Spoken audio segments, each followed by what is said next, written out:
All right, so here's the deal. I know that if you follow this channel, and even if you don't, there's a great chance that you are well aware of the 2022 refreshed GMC Sierras and Chevy Silverados, which have been released over the last little while. And I'm sure that you're also aware of the off-road variants, the ZR2 Silverado and the AT4X Sierra. And what we're going to do today is tell you what differentiates them from one another and why the AT4X is that much more money. So let's get going.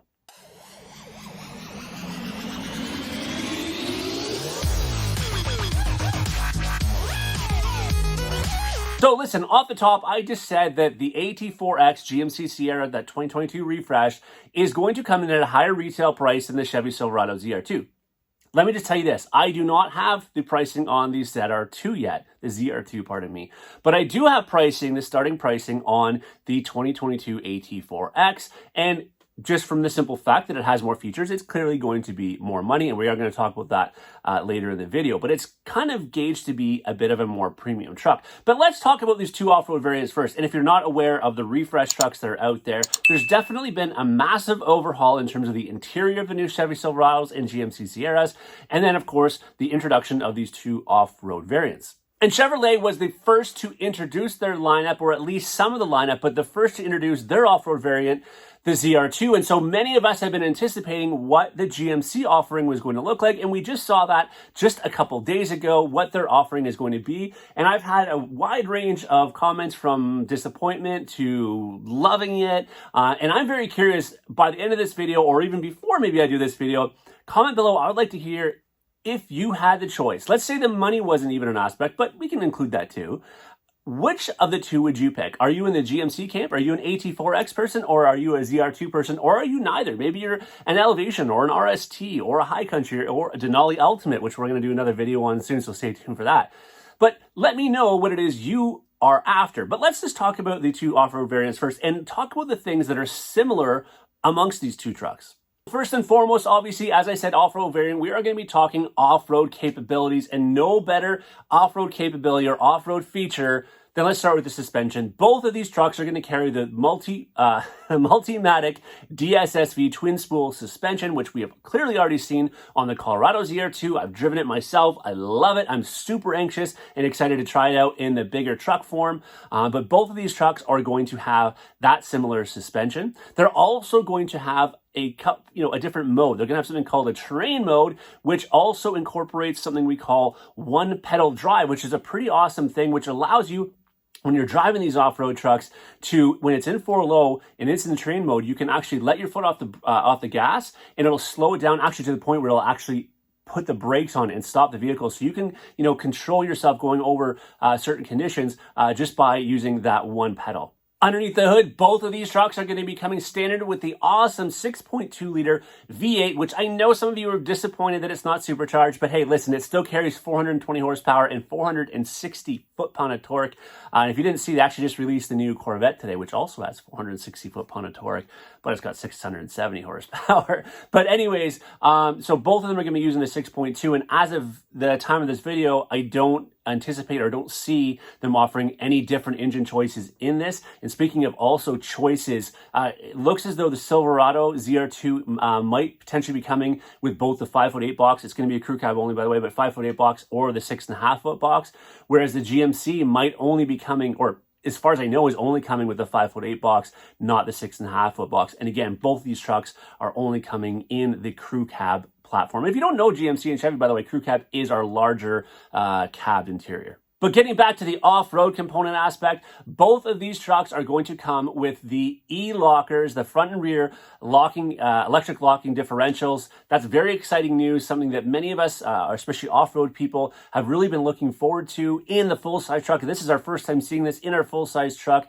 Currently is only obviously available in the ZR2 Colorado, our mid-size truck. So something that's going to definitely separate us from the Fords and the Dodges and Rams out there, Tundras, Titans, whatever.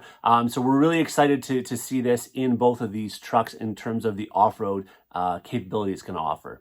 And of course, they're both going to offer more skid plate protection on the underside of these trucks. And they're also both going to have dual hidden exhaust. So if you've noticed on the pictures or the videos on the back of both of these trucks, you're not seeing that dual exhaust like we're used to, those HDMI exhausts that you're used to seeing coming out the back, because they're tucked up higher for better ground clearance. what they're saying, and it's hidden in behind that bumper.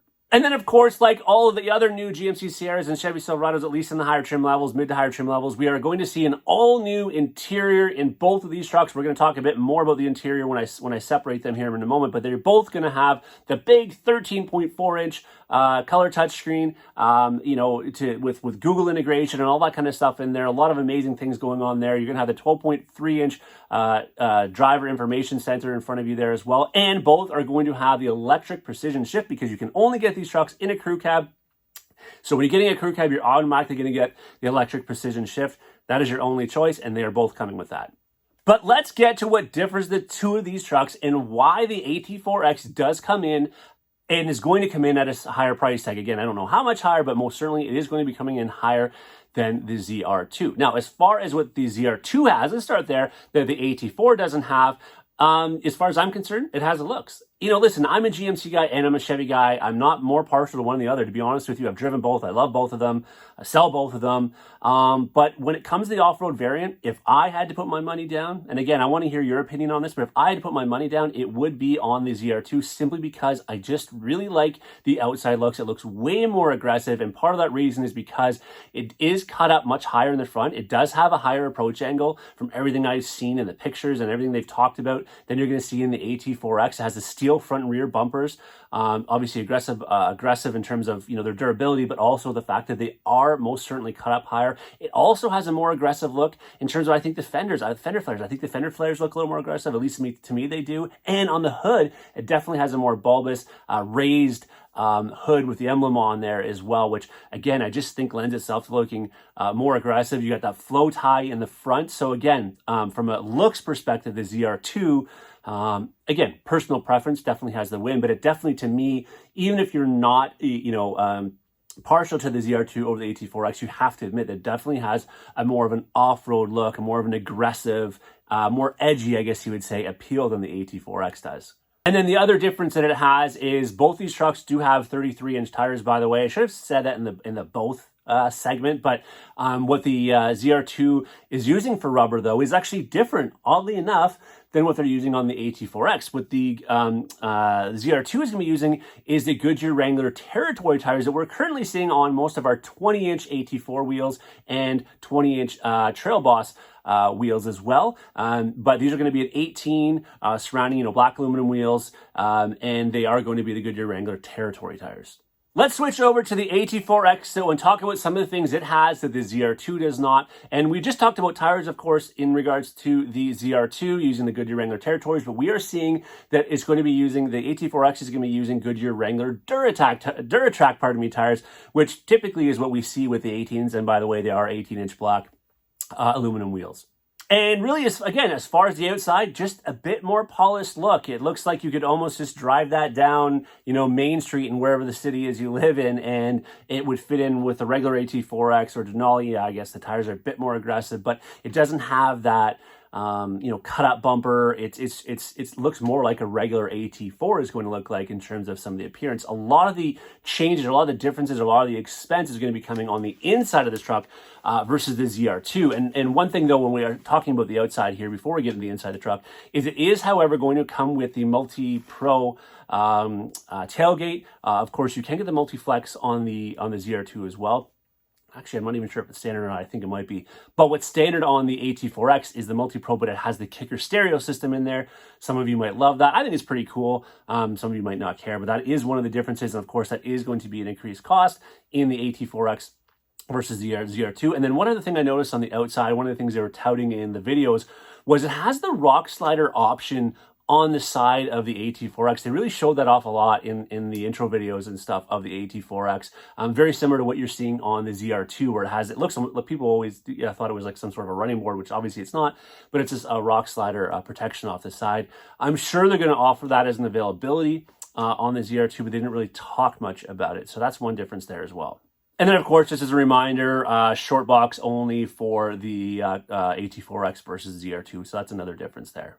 But now inside, I think there was more of a focus put on the interior in terms of a little bit nicer leather. You have that ceramic white with black, or ceramic white black piping, pardon me, with the black leather, with the red kind of inset in there as well. But the biggest thing is the driver's seat is going to be a 16-way power driver's seat with massaging feature. We've seen that in our Cadillac Escalades and of course in the new Denali Ultimate as well. So that's definitely a differentiator between these two trucks. You're going to have the AC seats in the AT4X, which I don't believe you're seeing in the ZR2. Not 100%, but I don't think that we're seeing the AC seats, maybe just heated seats. What else are we seeing in the inside? The suede headliner is different. And then we also have a much better stereo system. And let me rephrase that. I'm not going to take anything away from the stereo system that the ZR2 has, of course. Well, I've never sat in it, so I guess I really can't. But what I can say is the AT4X is coming standard with a 12-speaker center point premium Bose audio system. If you've ever sat in a Cadillac XT6 with a center point system, it is out of this world. It is a phenomenal stereo system. The clarity is there. The bass is there. Everything you want in terms of a stereo system is there. Even using your navigation and hearing it more clearly, or hands-free calling, again, is going to be in this AT4X, and we're not seeing that, at least from everything I've learned of the truck so far, in the ZR2. So again, that is going to contribute to the little bit higher cost of the AT4X.